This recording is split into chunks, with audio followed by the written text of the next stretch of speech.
What's up mga kamundo? For today's vlog, araw nga pala to ng linggo at umuwi ako dito sa aming lugar sa Yamaguchi dito sa Kodamatsu. So yun mga kamundo, no? So magsisimba nga pala ulit tayo sa Tokuyama Church. At yun, sumakay nga lang pala tayo dito sa bus. Yan, nandiyan na nga tayo sa bus. At pagkatapos yun, nakarating na kagad tayo dito sa Tokuyama Church. Yun, Hisashiburi nga pala ulit. For almost 3 months na hindi ako nakapagsimba dito at nakapag-serve dito sa simbahan ng Tokuyama Church, Catholic Church, mga kamundo. So kaya naman na-miss ko talagang mag-serve dito mga kamundo, mag-ayos dito sa altar, yan mga ganyan mga kamundo. Yan nga palang usually ginagawa ko dati nung nandito pa ako sa Kodamatsu. Pero ngayon kasi nasa Sutyo ako or business trip dito sa Kitakyushu mga kamundo. Kaya naman madalang na lang din ako makapagsimba dito at kaya ito sinulit ko na ang pagkakataon kasi umuwi ang aking kasama para mag-ayos ng mengyu niya. Tapos yun, sumama na rin ako para makapagsimba dito sa Tokuyama Church. Kaya naman tara mga kamundo, tayo'y magpakabait muna at humingi ng tawad sa Panginoon. At syempre humingi ng gabay sa araw-araw.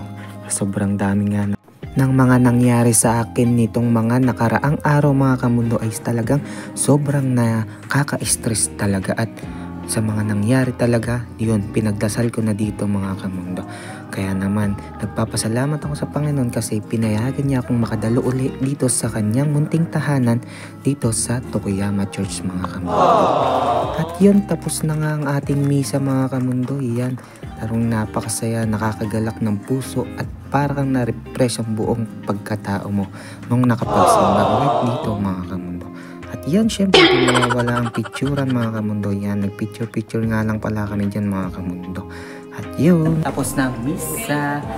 Pag-misa na tayo dito sa Tokuyama. Yan. Yan. So, Hisashiburi ulit na nakapag-misa ulit tayo dito sa simbahan ng Tokuyama. So yun, balik na naman tayo ng another day, another trabaho. Ayan.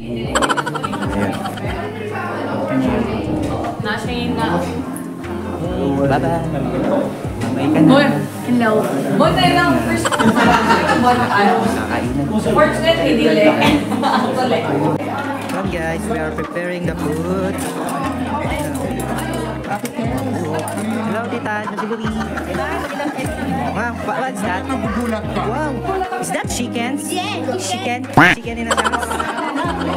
At syempre, pagkatapos nga pala ng simba, ginto nga pala ang usually ginagawa namin dito. Yan, kumakain kami, nagsala-sala sa mga kaunting handang dala ng mga titas dito. Pick and pack. Para kalimutan mo nakita ng camera. Yun, napakasarap nga ng mga nakahaing pagkain dito mga kamundo. Siyempre, bless the food muna tayo by Father Bart mga kamundo. Amen!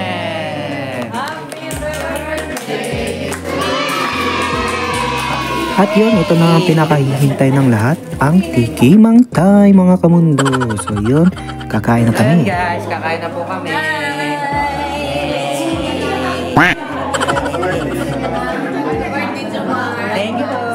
Ang sarap talaga sa feelings na makapag-serve ka kay Lord. Hindi man ako ganun kabanal mga kamundo, pero alam mo yung feeling na may connection ka kay Lord, yung lahat ng stress, lungkot mo ay mapapalitan ulit ng saya. Doon lang sobrang blessed na tayo mga kamundo. Kaya naman, huwag niyong kalimutan na may Lord tayo na handang umalalay at gumbay sa atin anumang pagsubok o mga hinaharap natin sa buhay. Stress man yan, lungkot, problema sa pera, problema sa pamilya, problema sa katrabaho, problema sa kasintahan o ano pa man mga kamundo. Sabi nga nila, without Lord, we have nothing.